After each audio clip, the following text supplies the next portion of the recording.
Kita tidak berniat menatap wajah Mateo sedikit pun. Begitu pula sebaliknya. Saat terbangun, Gita langsung berteriak kuat saat menyadari keadaannya, membuat Mateo ikut terbangun. Gita mungkin tidak ingat kejadian semalam karena dia sangat mabuk, tapi tidak dengan Mateo. Semabuk apapun Mateo, dia tahu bagaimana cara mengendalikan diri. Dia telah berlatih tetap sadar dan waras di saat ia mabuk. Mateo ingat, ia membawa Gita ke hotel karena wanita itu tertidur. Mateo memesan 2 kamar, tapi Gita menahannya untuk tetap ada di ruangannya. Gita yang sudah setengah sadar dari mabuknya menggoda Mateo dengan candaan berbau mesum, dengan menyentuh pantat Mateo dan mengecup pipi pria itu. Mateo tahu itu hanya candaan, tapi dia kehilangan kontrol karenanya. Dan itulah yang terjadi. Maaf, ini salahku. Seharusnya aku bisa mengendalikan diriku. Aku malah melukaimu dengan cara menjijikkan seperti ini. Lirih Mateo. Sudahlah. Hah? Aku ingat, aku yang menggodamu duluan. Jadi berhentilah minta maaf, ujar Gita tanpa menoleh. Suara wanita itu terdengar sedikit bergetar. Mateo tahu itu bukan ketakutan, tapi kesedihan. Ramalan Sandrina menjadi kenyataan. Sekarang aku mengerti kenapa dia menyebutku menjadi dewasa. Dia ingin aku berpikir dengan benar di situasi yang kuhadapi sekarang, ujar Gita. Apa kau tidak sedih? Kau tidak marah? Aku mengambil malam pertamamu, tanya Mateo. Sedih? Marah? Gita menatap Mateo. Ekspresi yang ditunjukkan Gita sangatlah pahit.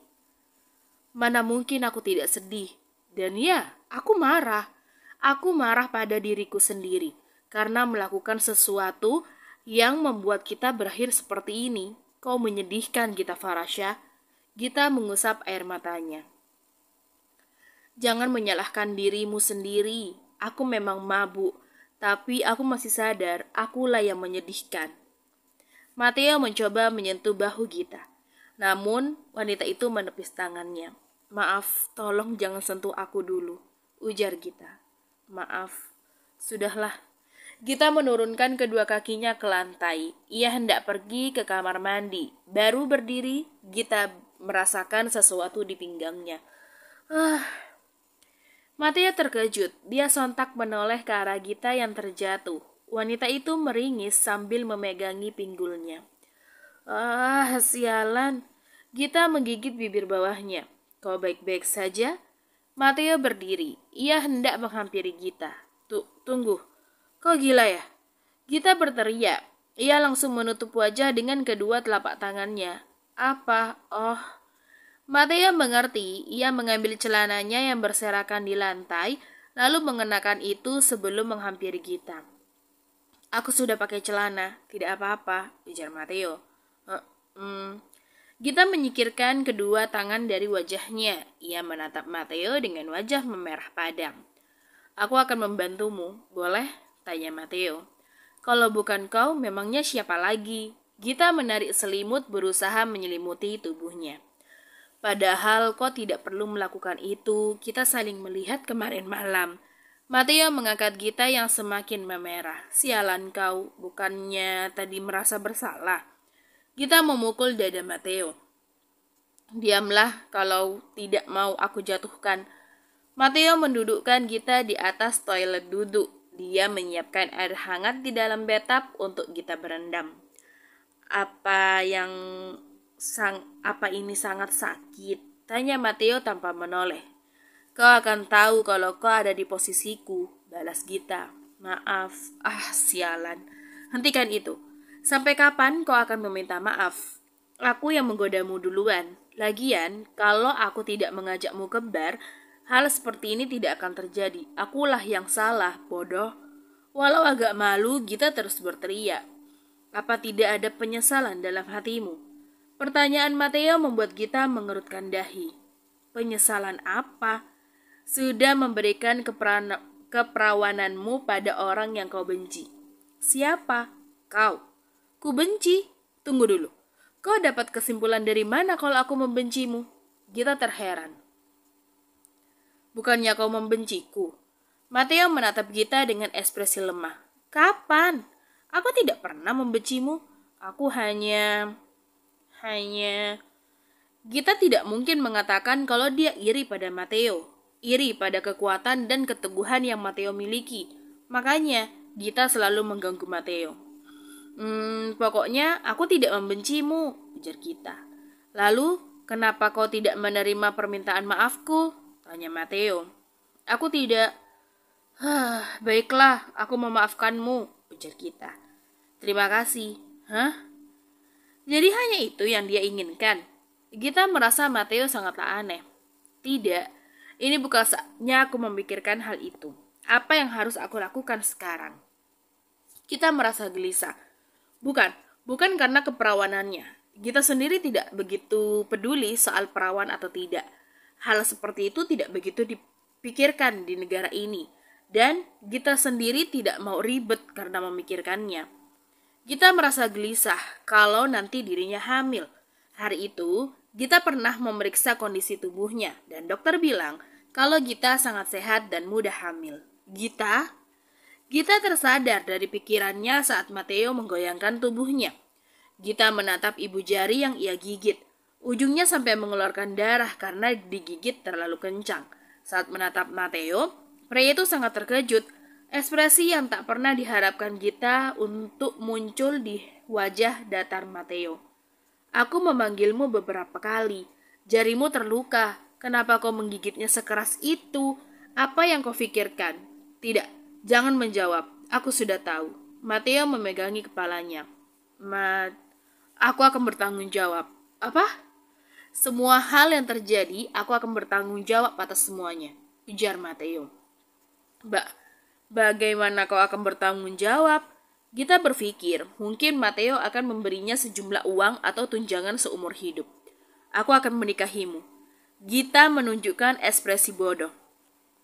Sudah lebih baik? Violeta memijat kepala Marcelo. Pria itu baru saja mengeluarkan isi perutnya ke dalam toilet. Kali ini lebih parah dari kemarin. Ini menyebalkan. Marcelo memejamkan kedua matanya. Bukannya kau sendiri yang mau? Apa kau menyesal? Violeta terkekeh kecil. Aku tidak menyesal, aku hanya tidak menyangka jadinya seburuk ini. Marcelo menghela nafas. Kau menginginkan sesuatu? Tanya Violeta. Tidak, aku hanya ingin seperti ini. Marcelo menyesuaikan posisi untuk memperoleh kenyamanan. Kepalanya masih ada di pangkuan Violeta. Kedua kakinya ditekuk, dengan kedua tangan dilipat di perut. Marcelo, kapan kita akan memakai kamar utama? Pertanyaan Violeta membuat Marcelo membuka matanya. Marcelo langsung ingat kalau mereka tidak pernah menempati kamar utama. Kamar itu adalah kamar yang hanya bisa ditempati oleh pemimpin keluarga dan pasangannya. Tapi Marcelo malas memakai kamar tersebut karena ia lebih suka memiliki privasi untuk dirinya sendiri, walau sekarang keadaannya sudah berubah. Kau mau pindah ke sana? Tanya Marcelo. Tidak sih, hanya bertanya saja, jawab Violeta. Kalau kau mau pindah, katakan saja, kita bisa pindah kapanpun. Apa aku tetap memiliki kamar pribadi nantinya? Tanya Violeta. Sesuai keinginanmu. Ayo pindah, aku penasaran dengan tempat itu. Sebenarnya Violeta belum pernah sekalipun masuk ke dalam sana. Alasan utama karena ia malas dan tidak begitu peduli. Sekarang Violeta begitu sedikit kepo. Ayo, pergi sekarang. Marcelo bangkit dari posisi tidurnya. Sekarang? Violeta terkejut. Iya, sekarang. Kau harus melihat sebelum membuat keputusan. Marcelo menarik tangan Violeta. Baiklah, sebentar. Violeta meletakkan rajutan yang sebentar lagi akan selesai di atas meja. Mereka pergi menuju ke kamar utama. Perjalanannya melalui sebuah lorong satu arah. Dari kejauhan, Violeta bisa melihat 20 orang pengawal yang berjaga di depan kamar itu. Mereka sama-sama memiliki tubuh yang besar dan terlihat kuat. Wajar sih, ini kan kamar utama, pikir Violeta. Pintu ruang utama sama seperti pintu kamar Violeta. Kedua pengawal membuka pintu. Violeta tidak bisa melihat jelas karena lampu di dalam ruangan tidak dinyalakan. Walau masih pagi, ruangan itu gelap karena tertutup. Hei, kau yakin ini ruangannya kan? Bukan jebakan atau rumah kamar hantu? Bisik Violeta. Aku juga menganggapnya seperti itu saat pertama kali masuk. Marcelo mendekati saklar dan menyalakannya. Satu persatu lampu di dalam ruangan tersebut menyala. Pikiran Violeta tentang rumah hantu berubah saat melihat ruangan tersebut dengan jelas. Ruangan itu lebih luas dari kamar Violeta. Terdapat sebuah tempat tidur berukuran besar yang terlihat nyaman. Ada sofa, perapian, meja makan, bahkan perpustakaan kecil di satu ruangan itu. Aura yang tersebar terasa lebih berat. Mungkin karena kemewahan tempat ini. Hanya dengan sekali melihat, Violeta tahu setiap lampu dihiasi dengan berlian. Terdapat banyak lukisan indah hasil lelang yang bernilai jutaan dolar, tertempel di dinding. Sofa yang Violeta lihat adalah barang langka, hanya ada satu set di dunia. Buku-buku berisi banyak rahasia gelap, kebenaran, dan luasnya dunia ini.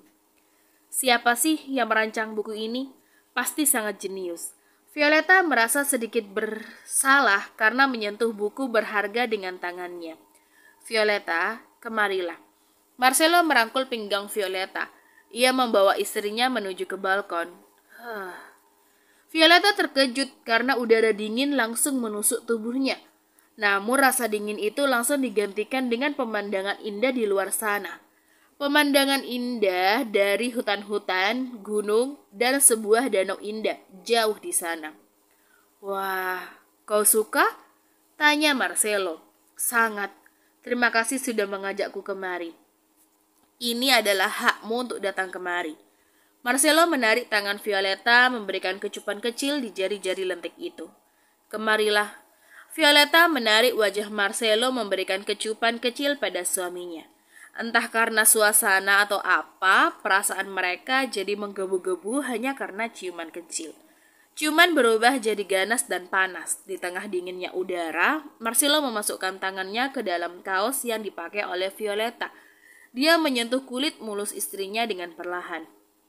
Marcelo mendorong Violeta begitu sadar dengan apa yang sedang ia lakukan. Maaf. Marcelo memeluk Violeta, membenamkan wajahnya di bahu wanita itu. Pelukan Marcelo sangatlah erat. Dia sedang melampiaskan rasa frustasinya. Haruskah aku bertanya pada Sandrina soal seks? Tanya Violeta. Tidak perlu. Itu bisa membuatku semakin frustasi. Marcelo menghela nafas. Ini waktu yang tepat untuk menahan diri. Violeta menepuk kepala Marcelo sambil tertawa kecil. Meski begitu, kita masih bisa berciuman kan? Ujar Violeta. Cium lagi. Marcelo menata Violeta. Wanita itu memberikan kecupan kecil dan Marcelo cemberut. Hehehe, kemarilah. Violeta memberikan ciuman. Sayangnya, keuuan itu hanya harus berhenti karena suara ketukan pintu. Tuan Aguero, saya ingin menyampaikan sesuatu. Itu adalah suara asisten Marcelo. Marcelo membuka pintu. Ia langsung menemukan raut wajah khawatir sang asisten. Ada apa? Tanya Marcelo. Itu. Asisten Marcelo langsung membisikkan semuanya. Ada apa Marcelo? Violeta mendekat. Hal penting dan aku harus pergi, ujar Marcelo. Tapi kondisimu? Aku sudah baik-baik saja berkat penambahan stamina yang kau berikan. Marcelo pun tersenyum. Dasar. Masih aja sempat menggombal. Ya sudahlah, pergi sana. Aku mau tetap di sini, ujar Violeta. Kau tidak mau memberiku penambah stamina lagi? Marcelo mendekatkan wajahnya. Violeta menyentuh bibir dengan jari telunjuknya, lalu menempelkan jari telunjuknya di bibir Marcelo. Itu adalah ciuman secara tidak langsung. Pelit. Marcelo mengecup pipi Violeta lalu keluar dari ruangan dan menutup pintu. Dia akan baik-baik saja kan? Violeta mengedikkan bahunya. Ia berjalan ke arah rak buku, mengambil sebuah buku, kemudian pergi ke ranjang. Ini empuk sekali. Rasanya 10 kali lebih baik daripada ranjangku. Violeta membuka halaman baru. Rasanya aku melupakan sesuatu. Apa ya? Violeta diam beberapa detik. Kenapa Gita tidak datang? Apa dia sakit? Gumam Violeta. Violeta. Mendengar suara Gita dari luar, Violeta langsung membuka pintu. Di depan sana, Gita terlihat berantakan dengan pakaian pengawal kemarin. Violeta mencium bau alkohol dari tubuh Gita. Apa kau mabuk? Tanya Violeta. Aku akan menceritakannya. Pertama, biarkan aku masuk, ujar Gita. Violeta ingat peraturan penting Aguero. Hanya orang-orang tertentu saja yang boleh masuk ke kamar utama. Salah satunya harus menerima izin dari pemimpin. Masuklah. Violeta adalah pemimpin selama Marcelo pergi. Gita masuk ke dalam. Ia terpukau saat melihat kamar itu. Violeta duduk di tepi ranjang menatap Gita yang masih menatap ke sana kemari. Hei, Gita. Violeta sedikit berteriak. Gita buru-buru mendekati Violeta. Saat ia hendak melompat ke ranjang, Violeta langsung menghalanginya. Jangan melompat ke harta karun ini saat kau mabuk, ujar Violeta. Aku memang mabuk, tapi itu kemarin. Aku tidak bawa baju ganti. Gita akhirnya duduk bersila di lantai. Baju ganti? Memangnya kau pergi ke hotel? Violeta berniat bercanda, namun saat melihat ekspresi Gita, tawanya menghilang. Kau serius? Aku sangat mabuk kemarin. Aku memang menggoda Matteo, tapi aku tidak menyangka kami sampai melakukan itu. Lirih Gita. Kau melakukan apa dengan Matteo? Tanya Violeta. Itu loh, masa kau nggak ngerti? Kau dan Marcelo kan sering melakukannya, ujar Gita sedikit kesal. Heh, bocah, apa kau bersungguh-sungguh? Kau tidur dengan Matteo? Suara Violeta sedikit gemetar. Iya, gila. Selamat. Hah? Selamat? Kau sudah tidak perawan lagi. Selamat. Apalagi kau menyukai Matteo kan? Violeta tersenyum. Menyu. Tubuh kita bergetar dengan wajah yang panas. Wah, apa kalian jadian? Violeta bersemangat. Tidak, dia melamarku. Benarkah? Bagaimana dia melakukannya? Apa dia memberimu cincin? Tanya Violeta. Dia tidak memberi apa-apa. Gita mengusap lehernya. Lalu, apa jawabanmu? Violeta merasa Matteo sangatlah payah. Aku menonjoknya. Apa? Aku menonjok wajahnya, lalu aku kabur. Suara Gita terdengar sangat kecil. Kau apa? Saat kau bilang ada di hotel ini, aku langsung datang. Tapi apa-apaan wajahmu itu? Dominic menatap pipi Matteo yang bengkak. Hanya hal kecil. Matteo masih mengompres wajahnya. Untung aja pihak hotel bisa memberikannya kompres. Apa yang kau lakukan di sini? Dominic duduk di tepi ranjang. Kau sendiri kenapa di sini? Tanya Matteo. Aku. Tentu saja bulan madu. Dominic tersenyum lebar. Kalian bahkan belum menikah. Bulan madu dulu, baru menikah. Bukannya kau juga sama? Kemarin kau kan abis bulan madu. Dominic menatap Matteo dengan tajam. Itu bukan bulan madu, itu mah kecelakaan. Matteo bersikap dingin. Kecelakaan? Kenapa kau menyebutnya seperti itu?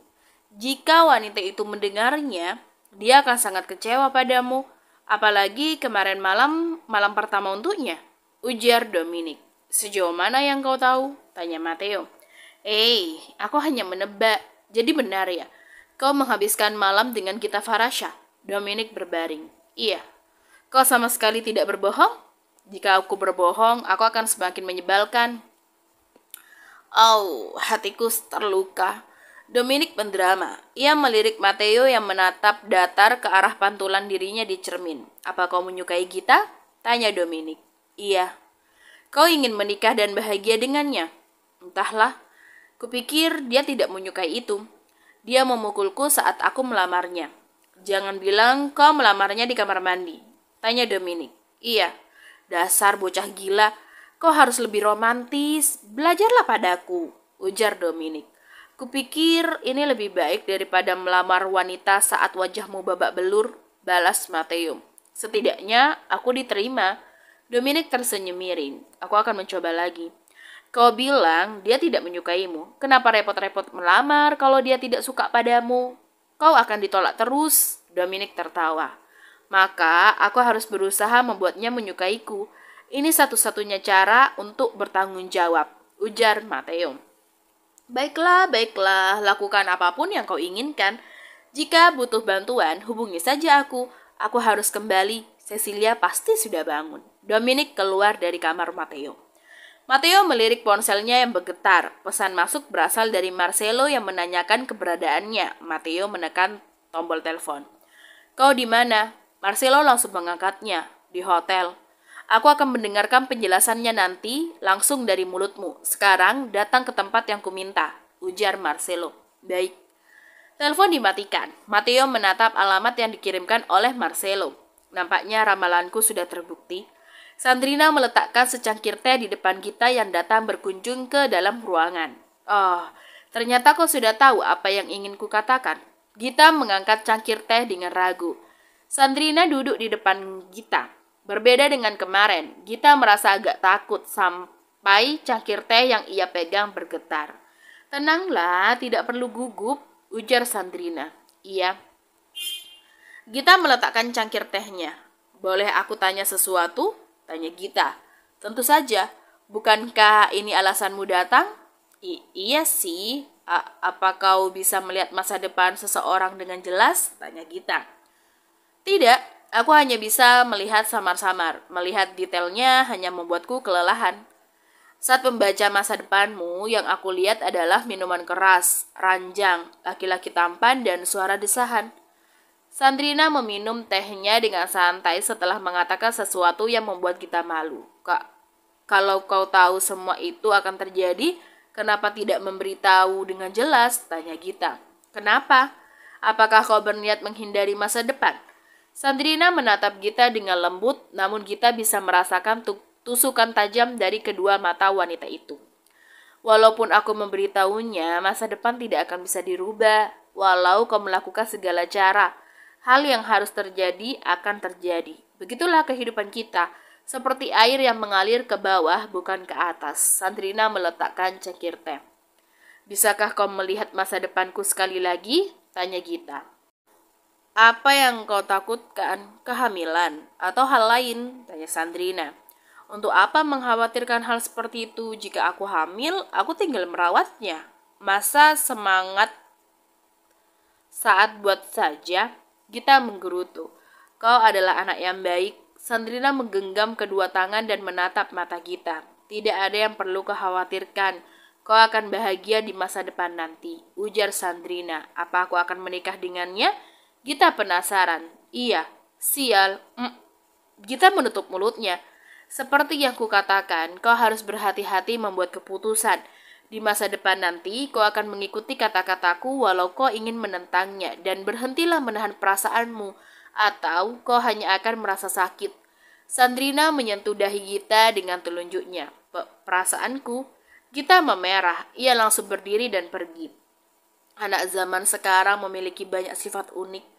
Sandrina tersenyum kecil. Keluar dari kamar Sandrina, Gita dikejutkan dengan keberadaan Cecilia di luar. Wanita itu langsung tersenyum ke arahnya. Dilihat sekali saja, Gita tahu Cecilia sedang menunggunya. Ada apa? Tanya Gita. Kudengar kau menghabiskan malam dengan Matteo. Bagaimana rasanya melepaskan keperawananmu? Tanya Cecilia. Hush!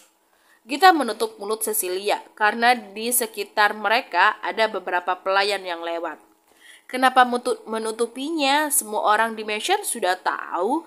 Cecilia menyingkirkan tangan Gita dari mulutnya. Apa? Gita menoleh ke sekitar. Orang-orang hanya tersenyum kepadanya. Beberapa mengedipkan mata. Yang benar aja, siapa yang menyebarkannya? Gita terkejut. Kau sendiri. Apa? Gita sadar. Setelah meninggalkan Violeta sendirian di kamar utama, Gita berkeliling mansion dengan perasaan kesal. Saat itu dia terus mengomel soal malam pertamanya yang diambil oleh Matteo. Tidak. Sudahlah. Gita sudah lelah. Histeris pun tidak akan merubah segalanya. Cecilia, menurutmu apa aku menyukai Matteo? Tanya Gita. Anak bodoh, kenapa kau menanyakan itu kepadaku? Kau harus bertanya pada dirimu sendiri dong, ujar Cecilia. Aku selalu tidak yakin dengan diriku sendiri. Kau menginginkan jawabanku? Cecilia melipat kedua tangannya. Iya, katakan saja, tidak perlu takut, aku tidak akan histeris, ujar Gita. Iya, apaan sih? Kau bilang tidak akan histeris, cibir Cecilia. Apa aku benar-benar menyukai Matteo? Kenapa aku tidak sadar? Tanya Gita. Begini saja, coba pikirkan dia. Pikirkan dia? Gita memikirkan Matteo. Wajahnya langsung memerah, tubuhnya terasa panas, dadanya berdetak lebih kencang. Ada gejolaannya di hatinya. Lihat, kau tidak. Kau mencintainya, ujar Cecilia. Aku harus apa sekarang? Gita menutupi wajahnya dengan telapak tangan. Katakan saja kau akan menikah dengannya. Tapi aku sudah memukulnya. Tidak apa-apa, kau harus ingat prinsip wanita selalu benar. Bicara denganmu membuatku semakin stres. Gita berwajah datar. Matteo berdiri tegak. Ia memasang wajah datar di belakang Marcelo. Saudaranya tengah duduk di sebuah kursi dengan seorang pria di hadapannya. Pria itu diikat kuat di sebuah kursi sehingga dia tidak bisa bergerak bebas. Mulut pria itu disumpal dengan kaos kaki bekas hingga menyentuh kerongkongannya. Mata pria itu mengeluarkan air. Tubuhnya tidak henti bergetar setiap kali Marcelo menggerakkan mesin tato di tangannya untuk membuat karya seni di lengan pria tersebut. Apa kau mencintai Gita Farasya? Marcelo tidak menanyakan suka, tapi cinta. Aku tidak tahu. Apa kau mau menikahinya karena hanya rasa bertanggung jawab? Tidak, aku menyukainya, tapi aku tidak tahu apakah aku mencintainya. Aku tidak pernah jatuh cinta sebelumnya, jadi aku tidak tahu bagaimana rasanya, ujar Matteo. Perasaan berdebar dan menenangkan saat orang itu ada di sebelah kita. Perasaan buruk saat melihatnya terluka dan sedih. Perasaan bahagia saat melihatnya bahagia. Seseorang yang ingin kita lihat dalam waktu lama. Seseorang yang ingin kau genggam tangannya. Ingin kau peluk saat kau mengatakan kau mencintainya. Kau tidak bisa melukainya karena sekuat apapun dirinya, dia terlihat rapuh di matamu. Marcelo menjelaskan arti cinta menurutnya sendiri. Apa itu yang kakak rasakan pada Violeta? Tanya Matteo. Iya, bagaimana denganmu? Apa kau merasakan hal yang sama saat bersama dengan kita? Marcelo tidak menerima jawaban dari pertanyaan itu. Lakukan apapun yang kau inginkan. Dari pandanganku, anak itu juga menyukaimu. Sama sepertimu, dia tidak mengerti perasaannya sendiri dan kalian harus saling membuka diri, ujar Marcelo. Baik, mendekatlah, aku ingin tahu penilaianmu terhadap karya seniku. Marcelo meletakkan mesin tato di atas meja. Matteo mendekat. Yang ia lihat adalah sebuah pohon indah, namun warna yang dilihat Matteo hanya merah, darah dari pria itu. Matteo mengerti, karena mesin tato yang dipakai Marcelo telah dirombak. Mesin itu tidak mengeluarkan tinta, jarumnya pun diganti dengan yang lebih mengerikan. Ini bagus, ujar Matteo. Menurutmu, apa Violeta akan menyukainya? Tanya Marcelo. Dia akan lebih suka jika kakak melukisnya di atas kanvas, balas Matteo. Kau benar, aku akan memberikan hadiah lukisan pada Violeta nanti. Bicara soal Violeta, aku jadi ingin merayakan kehamilannya, ujar Marcelo. Kakak akan mengadakan pesta? Tanya Matteo. Iya, bagaimana menurutmu? Semua orang akan mengincar Violeta. Mereka sudah mengincar Violeta sejak awal. Yang perlu kulakukan sekarang adalah menunjukkan pada mereka kekuatan lain seorang calon ayah. Marcelo melempar sarung tangannya. Sebaiknya meminta saran deh dari Violeta, ujar Matteo. Aku akan kembali ke mansion sekarang, kau urus sisanya. Marcelo berjalan melewati saudaranya. Matteo menatap pria yang terikat di kursi dengan tajam. Tatapan Matteo mengarah pada belasan orang lain yang juga terikat dengan wajah ketakutan. Ayo, bereskan semuanya. Marcelo, Violeta mendekat dengan suaminya yang baru masuk ke kamar utama. Marcelo, kau harus tahu ini, Gita dan Matteo. Violeta berhenti bicara saat dia mengingat sesuatu. Kau pasti sudah tahu kan? Tanya Violeta.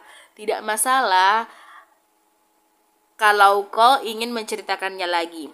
Ih, nggak seru dong. Violeta melirik bungkusan yang dibawa oleh Marcelo. Mau burger? Tanya Marcelo. Violeta menyentuh kedalaman. Dia tidak boleh makan sembarangan. demi anak-anaknya. Tidak masalah kalau cuma 1 atau 2 kali, ujar Marcelo. Asik. Violeta mengambil burger lalu duduk di meja makan. Marcelo duduk di hadapan Violeta. Ia memandangi istrinya yang makan dengan lahap. Kau tidak makan? Tanya Violeta. Aku sudah makan tadi di jalan. Ini semua untukmu. Kalau tidak habis, kau bisa memberikannya kepada pelayan, ujar Marcelo. Pasti habis dong. Violeta banyak makan. Oh ya, karena kau sudah tahu tentang Matteo dan Gita, apa yang akan kau lakukan? Tanya Violeta. Semua keputusan ada pada mereka. Kita tidak berhak ikut campur, ujar Marcelo. Syukurlah kita berpikiran yang sama. Violeta melempar bungkusan burger ke atas meja. Aku berencana membuat pesta, ujar Marcelo. Pesta? Iya, pesta kehamilanmu. Memangnya tidak apa-apa. Aku takut ini hanya akan menarik perhatian orang-orang. Kupikir kau akan merahasiakan kehamilanku, ujar Violeta. Awalnya aku ingin merahasiakannya, tapi aku sadar itu hanya tindakan pengecut. Memangnya siapa yang bisa mengusik istriku? Marcelo tersenyum. Wah, kau benar-benar mirip dengan Dominic, bagian gilanya, bisik Violeta. Keputusan ada padamu, mau tidak? Marcelo menatap Violeta dengan wajah penuh harapan. Kalaupun aku menolak, kau akan terus menunjukkan wajah seperti itu. Mana mungkin aku menolak wajah imut suamiku. Violeta mencubit pipi Marcelo. Terima kasih istriku, aku akan menyiapkan pesta ini dengan baik. Sehingga kita bisa bersenang-senang bersama, ujar Marcelo. Oh, Violeta tiba-tiba terkejut. Ada apa? Marcelo menggenggam tangan Violeta yang ada di atas meja. Ekspresi Violeta terlihat sangat aneh. Wajahnya ditekuk. Apa ada yang salah? Tanya Marcelo. Aku ingin sesuatu, sangat menginginkannya, ujar Violeta. Kau pasti mengidam. Apa yang kau inginkan? Katakan saja. Aku akan mengabulkan apapun. Marcelo mengelus lembut tangan Violeta. Apapun? Violeta tersenyum. Iya, apapun. Bisakah kau membunuh seseorang di depanku? Tanya Violeta. Apa? Senyum Marcelo luntur. Aku ingin melihat adegan pembunuhan secara langsung.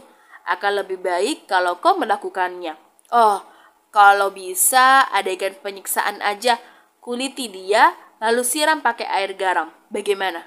Violeta bicara dengan nada enteng dan ceria. Kak, kau menginginkan itu? Marcelo sedikit panik. Iya, ini keinginan bayi tomat. Apa kau tidak akan mengabulkan keinginan mereka? Violeta cemberut. Violeta, tadi kau bilang akan mengabulkan apapun. Violeta melipat kedua tangannya, dia mengalihkan pandangan dengan wajah cemberut. Apa yang harus Marcelo lakukan sekarang?